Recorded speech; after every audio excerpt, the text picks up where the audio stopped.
আচ্ছা বলতো ক্ষমতা কাকে বলে? একদিন আমার এলাকায় আসুন, দেখিয়ে দেব। কি বললি? গেল রে, এইবার আমার অবস্থা খারাপ হবে। রোজা রমজানের দিন তোদের সাথে খারাপ ব্যবহার করতে চাচ্ছি না আমি, এখনো বলছি শুধরে যা। আই জিমিন, কি করস তুই? মুখ লুকাইতেছিস কেন? কিছু না স্যার। তোরা হইলি এক একটা গর্ধ। তোদের মতো বয়সে আমি অঙ্কতে 100-তে 100 পাইতাম।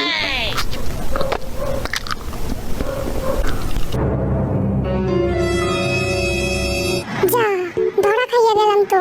এবার কি বলবো নি? ও তাহলে এই ব্যাপার, চুরি কইরা খাইতাছস তুই? স্যার আমার পেট খারাপ ছিল, তাই রোজা রাখতে পারিনি। যাক বাবা, আমার হাতে খাবার আছে, এইটা মনে হয় দেখতে পাই নাই। আইভি, তুইও রোজা নাই? কি বলেন স্যার, আমি তো রোজা। ফাজলামি করার আর জায়গা পাস না? না না স্যার, আমি তো রোজা ছিলাম। কাল ইফতারের সময় এই খাবার বেঁচে গিয়েছিল, আর আপনারাই তো বলেন যে খাবার অপচয় করা ঠিক না, তাই তো আমি খাবারটা নষ্ট হতে দিলাম না। ঠিক করিনি স্যার? তা তোর পাশেরটারও কি সেম কেস নাকি?